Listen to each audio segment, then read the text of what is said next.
Welcome to Someday News, America's best real-ish news source. News so fake it's real, news so real it's fake. Time to dive into Outkick's groundbreaking story. Yes, dive in was a pun. Hello, Riley Gaines. Outkick never been shy about calling a spade, or a biological man, especially when it comes to women's sports. Founder Clay Travis has been shouting from the rooftops louder than a sold-out SEC stadium, railing against the idea of trans women competing against biological women. From his viral X posts to his Outkick the Show rants, Travis has made it clear fairness in women's sports isn't negotiable and science isn't a suggestion. So, when news broke that Nike, the granddaddy of athletic apparel, acquired sporting brand XXXY and took a hard pivot toward championing biological women, you bet your sweet cleats, Outkick covered it like the Super Bowl of culture wars. In a move that's got the sporting world buzzing louder than a locker room full of testosterone, Nike has officially acquired XXXY, the up-and-coming athletic apparel brand standing for women's sports loudly, proudly, and without compromise.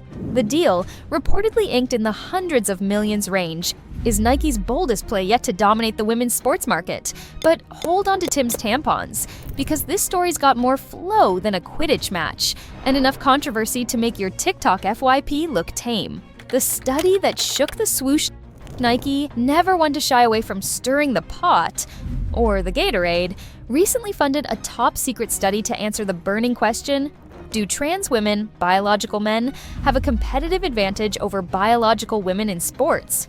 The study, conducted by a team of lab-coated PhDs who probably haven't touched a dumbbell since high school, was as rigorous as an Ironman race. They measured everything: muscle mass, bone density, sprint times, even the aerodynamic properties of ponytails.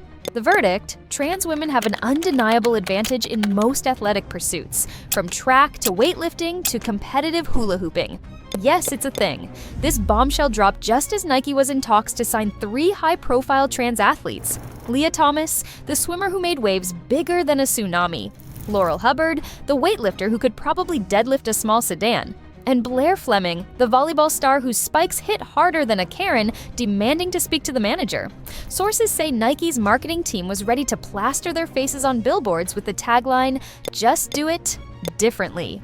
But when the study hit the C-suite, the execs did some quick math and realized that signing trans women might not translate to dollar signs. "We're all about empowerment," whispered an anonymous Nike insider, but apparently not that kind of empowerment if it tanks our bottom line.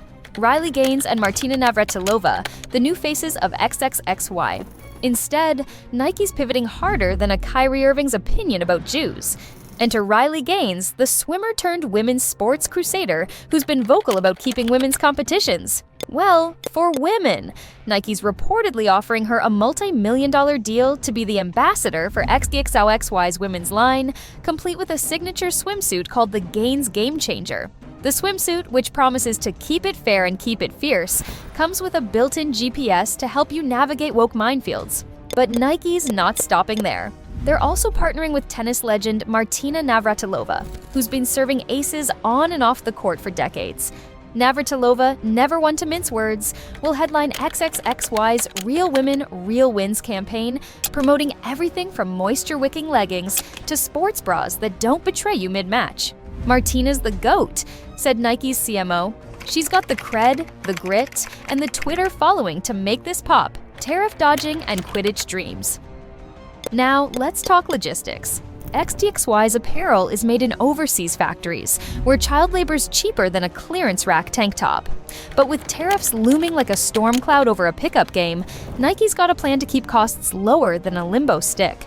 By classifying their women's clothing as unisex athletic gear, Nike's legal team is sidestepping gender-specific tariffs faster than you can say trade loophole.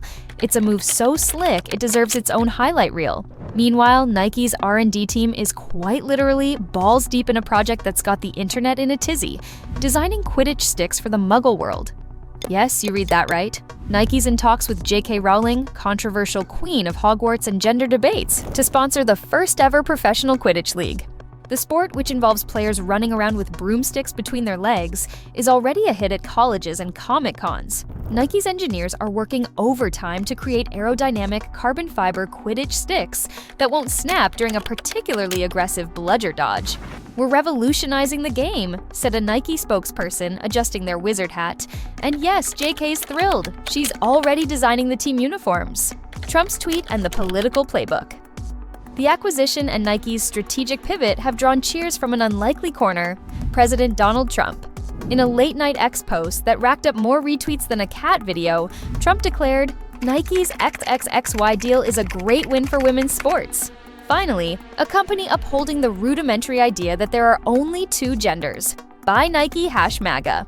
The post, accompanied by a photoshopped image of Trump in Nike sneakers, sent the MAGA crowd into a frenzy with "Swoosh for Truth" trending for 48 hours straight. But not everyone's cheering. Rep. Jasmine Crockett and Maine Governor Janet Mills are launching a Let Them Play campaign, aiming to shift public opinion on trans women in sports. Polls currently show 80% of Americans believe trans women shouldn't compete in women's categories, with only 20% in favor. Crockett and Mills are shooting to nudge that to a 75-25 split by flooding social media with heartstring-tugging ads and hashtags like #FairnessForAll. "It's about inclusion," Crockett said at a press conference, rocking a XXXY tank top. Ironic, we know. "Sports should lift everyone up, not tear anyone down." California Governor Gavin Newsom, ever the fence-sitter, took a predictable Newsom-y stance. "Look, I think it's simple," he said, flashing his Hollywood smile. "Every sporting event should start with a coin toss. Heads, trans women play. Tails, they don't. 50-50, fair and square." When pressed on whether this was a serious policy proposal, Newsom laughed, gelled his hair, and changed the subject to climate change. Midterms, Nike suits, and the future of XXXY. As the 2026 midterms approach, Nike's leaning into the political spotlight. Every Republican candidate up for re-election has reportedly been gifted a custom XXXY suit for the men, or dress for the women, tailored to scream, "I'm pro-women's sports and I'm not afraid to say it." The outfits, emblazoned with a subtle swoosh on the lapel, are already popping up at campaign rallies, where candidates are fist-bumping voters and chanting, "Just do it, fairly." So, what's next for Nike and XXXY? The brand's already teasing a women's empowerment collection, featuring slogans like "XX Strong" and "No XY in our game." They're also rolling out a line of Quidditch-inspired active wear, complete with capes that double as resistance bands. And if the rumors are true, Nike's eyeing a partnership with Elon Musk's X platform to launch an XXXY Athlete of the Month contest, where fans vote for their favorite female competitors, biological women only, naturally. The bottom line: Nike's acquisition of XXXY is a masterclass in corporate gymnastics, leaping over controversy, sticking the landing on profit, and dodging tariffs like they're dodgeballs. By siding with Gaines, Navratilova, and the two genders crowd, Nike's betting big on a demographic that's louder than a stadium full of SEC fans on a football Saturday afternoon. Whether it's Quidditch sticks, tariff-free tank tops, or midterm fashion, Nike's proving they're not just a brand, they're a cultural juggernaut. As for the Let Them Play folks, they're fighting an uphill battle. But they've got heart and a knack for viral hashtags. And Newsom, he'll keep flipping coins and dodging questions until the cows come home. One thing's for sure, in the game of sports, politics, and sneakers, Nike's playing to win. So lace up, grab your XXXY gear, and maybe, just maybe, get ready to chase a snitch on a Nike-designed broomstick. Thank you for watching Someday News, America's best real-ish news source.